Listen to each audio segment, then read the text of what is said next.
દીવના યુવાન અક્ષય બામણિયાએ સંઘ પ્રદેશ દાદરા નગર હવેલી દમણ દીવ માટે પોતાના જ્ઞાન કૌશલ્યનો ઉપયોગ કરીને રાષ્ટ્ર સેવામાં ઉપયોગી વેબસાઇટ cityhelpbook.com સ્વખર્ચે વિકસાવી છે।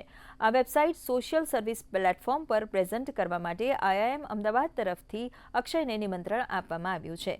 cityhelpbook.com તે નિઃશુલ્ક પ્લેટફોર્મ છે। આ પ્લેટફોર્મ લાપતા લોકોને શોધવામાં, તાત્કાલિક રક્ત અને રક્તદાતા મેળવવા સહિતના કાર્યોમાં ઉપયોગી સાબિત થઈ શકે તેમ છે।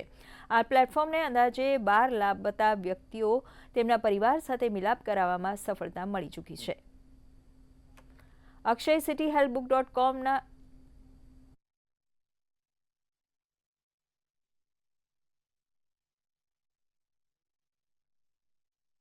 આ વેબસાઇટ અલગ એ રીતે છે કે આમાં તમારે સિટીને ફોલો કરવાની છે, તમારે કોઈ વ્યક્તિને ફોલો નથી કરવાના। તમે જ્યારે સિટીને ફોલો કરો છો તો જ્યારે તમે કોઈ સિટી ઉપર પોસ્ટ મૂકો, કોઈ પણ સિટીમાં મદદ મૂકે તો એ બધાને દેખાય છે। ધારો કે મને દીવમાં હું કોઈને નથી ઓળખતો, દીવમાં મને મદદ જોઈએ છે, હું જેવી આ પોસ્ટ મૂકીશ એટલે મારા જેટલા પણ cityhelpbook.com ના યુઝર છે એ બધાને આ પોસ્ટ દેખાશે।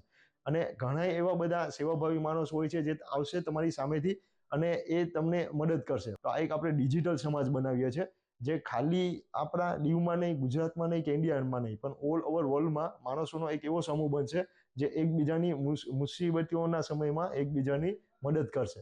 જેને પણ હેલ્પ જોઈએ છે, કાજી હેલ્પ કરવા માંગે છે, તે એક જ ક્લિકમાં અહીંયા પોસ્ટ કરી શકે કે હું બ્લડ ડોનેટ કરવા માંગુ છું, કે મને બ્લડ ડોનેશનની જરૂરત છે, કે મારું અહીંયા એક્સિડન્ટ થયું છે તો મને અહીંયા એમ્બ્યુલન્સની જરૂરત છે। તો કોઈ પણ વ્યક્તિ પોસ્ટ જોઈ અને એક જ ક્લિક ઉપર તે વ્યક્તિને કોન્ટેક્ટ કરી શકે અને તે એડ્રેસ ઉપર એમ્બ્યુલન્સ પહોંચાડી શકે, કાં બ્લડ ડોનેટ કરી શકે।